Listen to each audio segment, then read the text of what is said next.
wabarakatuh. Waalaikumsalam. Alhamdulillahi rabbil alamin wa nahmaduhu wa nasta'inuhu wa na'udzubillahi min syururi anfusina wa min sayyiati a'malina.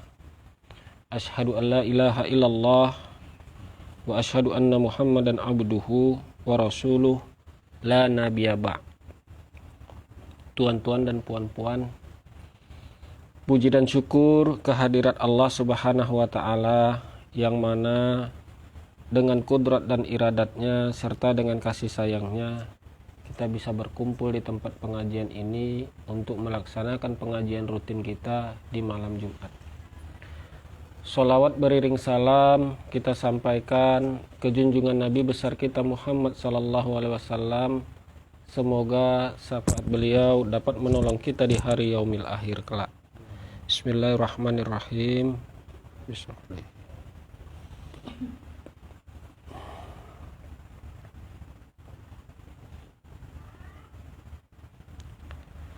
Dan hikayat atau cerita daripada Wahab ibnu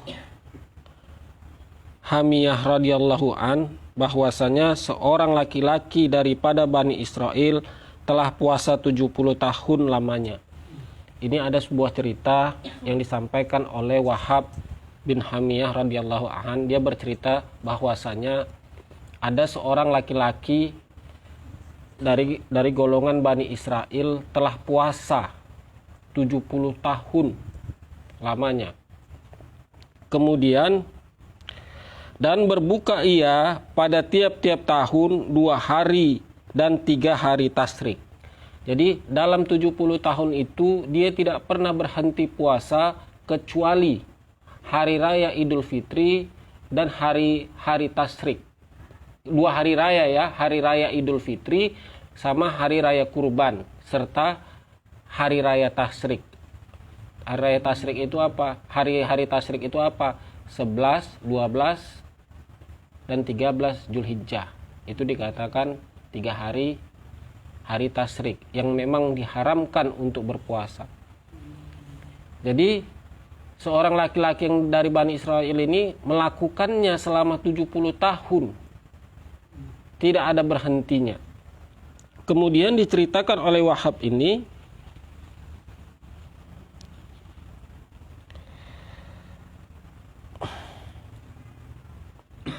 maka memohon ia kepada Allah Ta'ala minta diperlihatkan akan dia betapa mendurhakakan setan akan manusia. Nah, jadi dia minta sama Allah Ta'ala itu melalui amal ibadah puasanya itu dia ingin minta kepada Allah ditunjukkan macam mana bahwasanya itu setan itu bisa membuat manusia itu durhaka kepada Allah Ta'ala. Ingin melihat ya dengan kasat matanya melalui puasanya. Dituntutnya Allah Ta'ala itu dengan puasanya. Supaya dia nampak cara kerja setan itu yang mendurhakakan seorang manusia kepada Allah Ta'ala. Lalu lanjut di kata Wahab ini,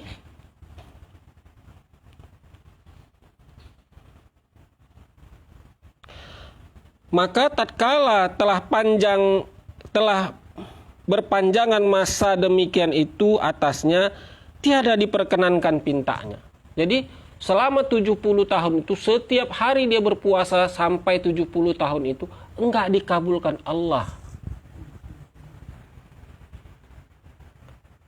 Apa yang ia inginkan kepada Allah Ta'ala itu supaya diperlihatkan cara kerja setan itu yang membuat manusia durhaka itu tidak diizinkan oleh Allah. Allah tidak kabulkan permintaannya meskipun dia sudah berpuasa selama 70 tahun. Coba bayangkan. Kan tanggung tuh, 70 tahun dia berpuasa, hanya hari raya Idul Fitri dan hari raya kurban serta hari tasyrik yang dia tidak berpuasa. 70 tahun lamanya, itu pun hanya itu permintaannya kepada Allah Ta'ala tidak dikabulkan Allah Ta'ala. Dia 70 tahun. Awak baru 2 tahun, 3 tahun beramal ibadah, tak dikabulkan Allah. Udah lemah semangat awak. Udah berputus asa. Udah 10 tahun, 13 tahun awak beramal, tidak diperkenankan Allah, pinta awak. Lemah niat awak. Putus semangat awak kepada jalan Allah Ta'ala. Ini ada perbandingan lagi, 70 tahun.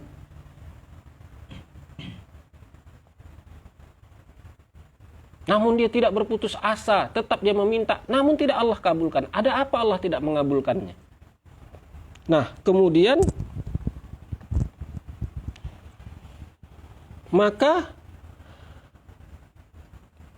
katanya, jikalau ada aku minta nyatakan atas segala kesalahanku dan dosaku antara aku dan antara Tuhanku, niscaya adalah terlebih baik daripada pekerjaanku yang telah menuntut aku akan dia itu.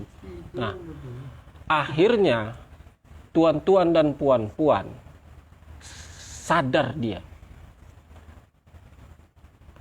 Laki-laki dari Bani Israel ini akhirnya ia sadar. Sadar dia diberi Allah dia petunjuk, ternyata yang dilakukannya itu puasa selama 70 tahun itu tidak benar. Tidak ada kebenarannya dalam puasanya itu karena ia menuntut akan Allah Ta'ala melalui amal ibadahnya.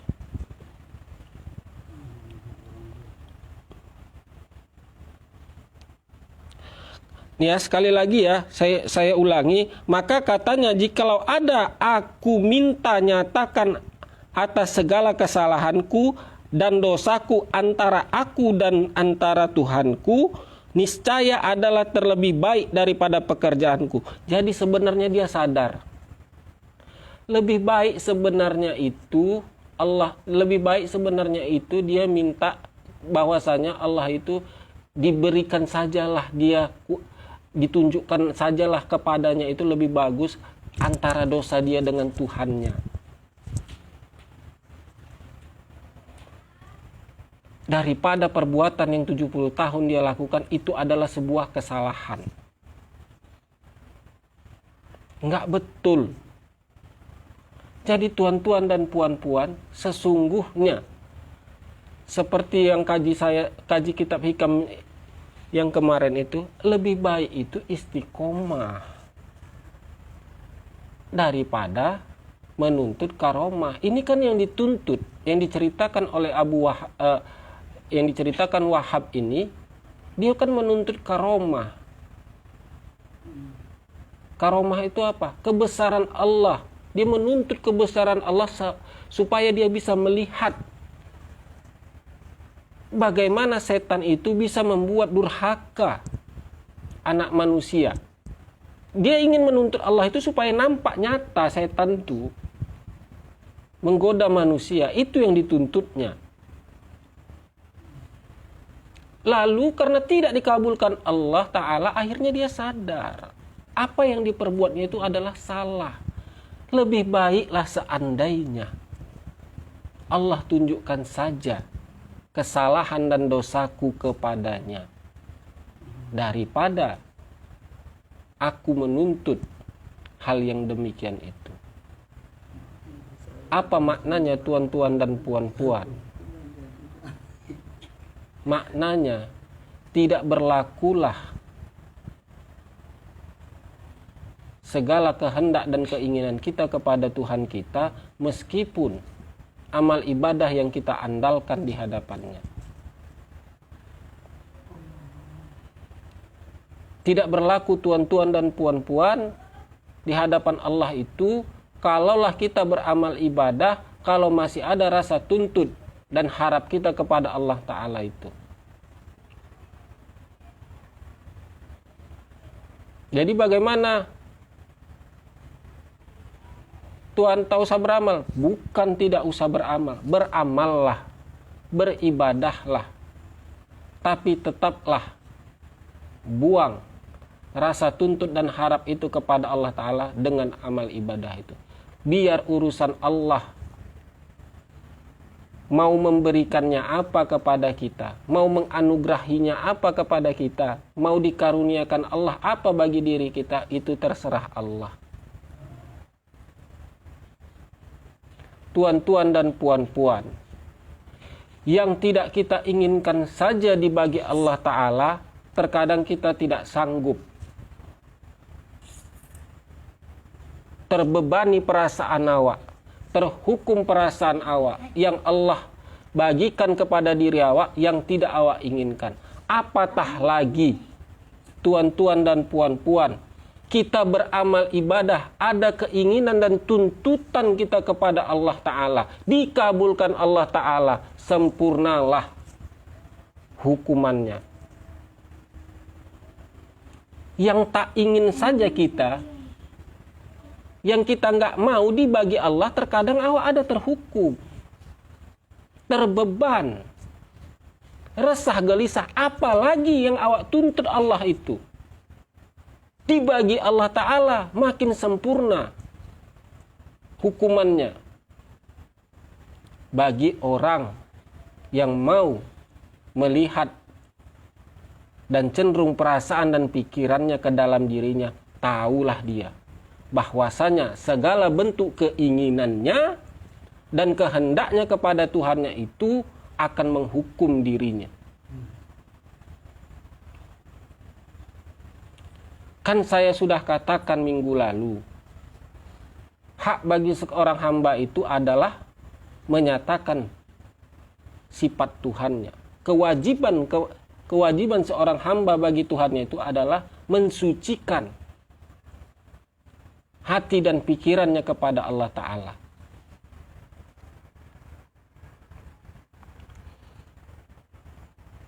Jadi tuan-tuan dan puan-puan, apabila tuan-tuan dan puan-puan beramal ibadah kepada Allah Ta'ala, tafakur, zikir, puasa, wirid, membaca tahlil, ataupun ada membaca ayat-ayat, lakukan semampu tuan-tuan dan puan-puan, sebisa tuan-tuan dan puan-puan, tetapi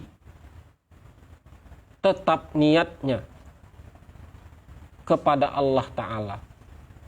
Daripada Allah, kepada Allah, dan hanya Allah niatnya. Tuan-tuan dan puan-puan, amalkan sholat duha kalau niat perasaan dan pikiran tuan-tuan dan puan-puan itu kepada Allah Ta'ala, insya Allah apabila Allah bagikan karunia-Nya kepada tuan-tuan dan puan-puan melalui amalan sholat duha tuan-tuan dan puan-puan, dibimbing Allah, perasaan dan pikiran tuan-tuan dan puan-puan itu apabila berbuah amalnya daripada itu. Tuan-tuan dan puan-puan apabila rutin mengamalkan ayat 1000 dinar misalnya, tapi niatnya memang hendak kepada Allah semata, berbuah amalnya daripada ayat 1000 dinar itu, pasti Allah akan bimbing perasaan dan pikiran tuan-tuan dan puan-puan daripada apa yang dianugerahkannya kepada tuan-tuan dan puan-puan. Tetapi kalau tuan-tuan dan puan-puan niatnya tidak hendak kepada Allah, tidak hanya Allah semata, tuan-tuan apapun yang tuan-tuan amalkan, apapun tuan-tuan yang buat, lakukan, pastilah cedera perasaan dan pikiran tuan-tuan dan puan-puan. Akan terhukumlah perasaan tuan-tuan dan puan-puan apabila Allah bagikan apa yang tuan-tuan dan puan-puan inginkan.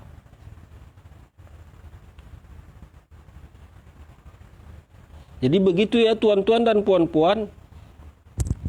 Kemudian katanya,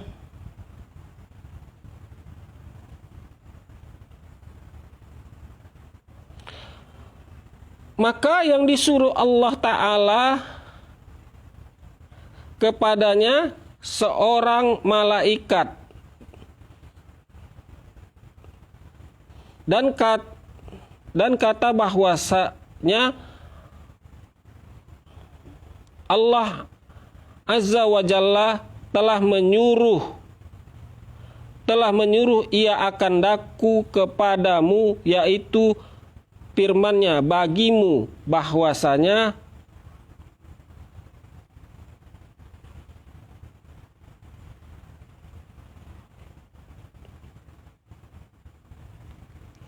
maaf tuan-tuan dan puan-puan, akan daku kepadanya, yaitu firman-Nya bagimu bahwasanya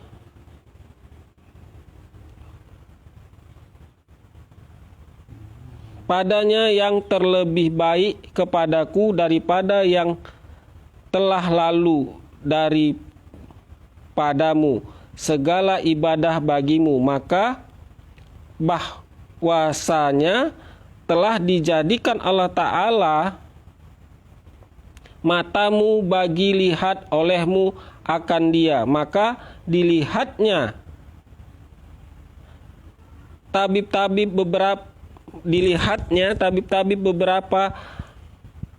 beberapa tentara iblis maklun dalam bumi, dan tiadalah seorang daripada manusia melainkan setan kelilingnya, seperti keadaan beberapa lalat. Maka katanya, hai Tuhanku, bagaimana selamat orang daripada ini? Maka firmannya wara, katanya. Nah, tuan-tuan dan puan-puan, setelah ia berputus asa, setelah ia tidak berkeinginan lagi, setelah dia tinggalkan amal ibadah puasanya 70 tahun itu, Allah utus, Allah kirimkan malaikat kepada Bani Israel ini. Allah kirimkan malaikat kepada Bani Israel ini. Terus Allah berfirman melalui malaikat ini kepada Bani Israel ini, ada yang diperintahkannya, kemudian disuruh lihat bagaimana cara kerja setan itu untuk menggoda manusia dan iblis itu. Ternyata tuan-tuan dan puan-puan, dilihatkan Allah lebih daripada itu. Dilihatkan Allah lebih banyak ternyata yang durhaka kepada Allah itu manusia daripada iblis dan setan. Coba bayangkan, Allah beri dia lebih daripada yang dia inginkan. Awalnya dia hanya ingin melihat setan itu durhaka dan manusia yang mendurhakakan manusia. Ternyata dia lebih daripada itu yang Allah bagikan bagi dia. Dilihatkan Allah keseluruhannya.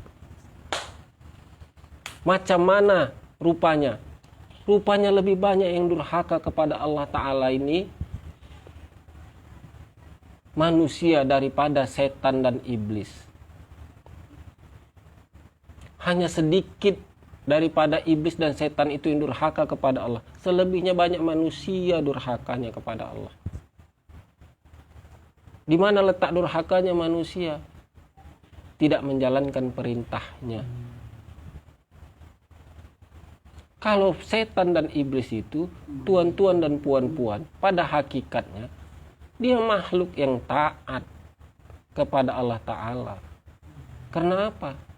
Karena Allah setelah menugaskan bagi dirinya untuk menggoda anak cucu Adam. Manusia, itu tugas dia sampai hari kiamat. Udah memang itu menjadi pekerjaan dia, dilakukannya. Berarti dia patuh dan taat kepada Allah. Secara hakikat ya.